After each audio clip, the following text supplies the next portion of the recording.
Black magic এবং কালো জাদু থেকে বাঁচার উপায় কি? অনেক রুকিয়ার পরেও ভালো হচ্ছে না। প্রাথমিক কিছু টিকা নিতে হবে আপনার।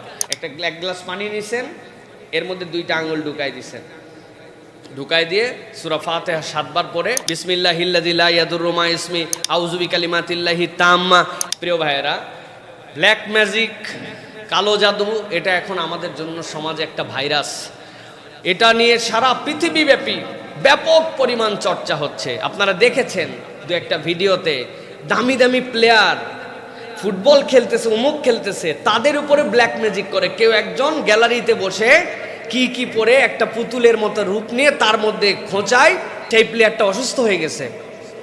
সুতরাং এই ব্ল্যাক ম্যাজিক এইটা সত্য।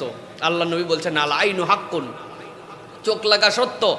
কেউ যদি ইসলামের সবচেয়ে বড় সৌন্দর্য দেখতে চায়, এখন পর্যন্ত কোরআনের জীবন্ত মুজিজা দেখতে চায়, তাহলে আধুনিক বিজ্ঞান জিন স্বীকার করে না, অমুক স্বীকার করে না। জিন ধরা রুগীকে যখন রুকিয়া করা হয়, সাথে সাথে ওই মানুষ সুস্থ হয়ে যায়, ওই মানুষ সাথে সাথে পরিবর্তন হয়।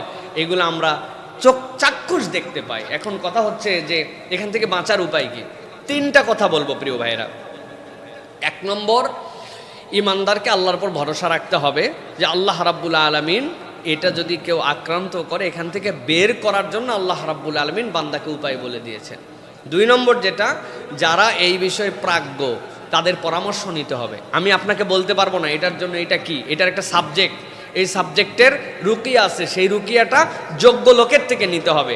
আপনার কোনো একটা রোগ ভালো হচ্ছে না, তার মানে আপনি কি মনে করছেন যে এটার ভালোই হবে না? আপনি বুঝতেছেন হয় ওষুধ ঠিক হচ্ছে না, ডাক্তার সিলেকশন ঠিক হয় নাই, অথবা ডায়াগনোসিস ঠিক মতো হয় নাই। সুতরাং রাকি একজন সেই সব কিছু পারে এরকম না। রাকির আমল, রাকির বিভিন্ন যোগ্যতা, রোগ নির্ণয় করার বিভিন্ন কৌশল, এগুলো ভিন্ন হতে পারে। সুতরাং আরও যোগ্য রাকি যিনি আছেন, যিনি রুকিয়া করেন, তার কাছে আপনাকে যেতে হবে।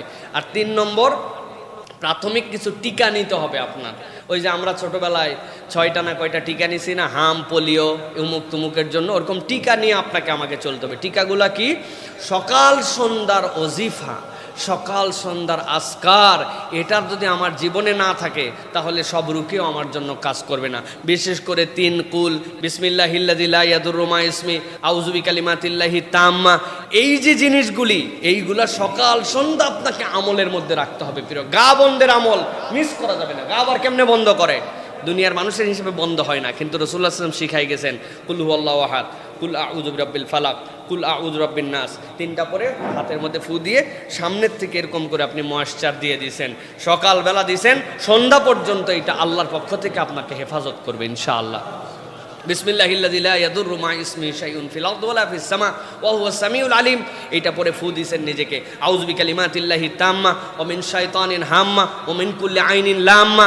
এইটা পরে বাচ্চাদের নজর বন্ধ, যেন নজর না লাগে, এটা ফু দিয়ে দিয়েছেন।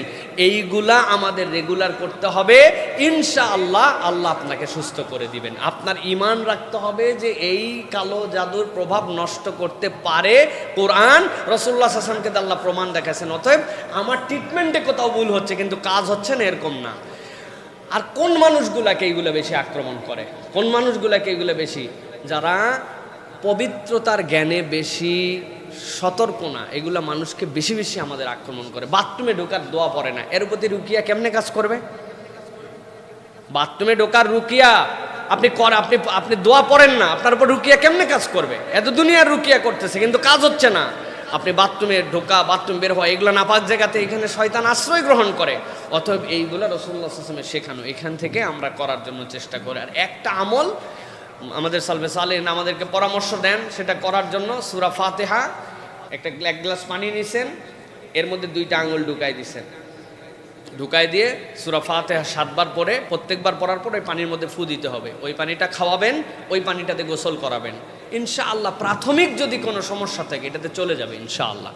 আল্লাহ আমাদেরকে আমলগুলি করার তৌফিক দান করেন।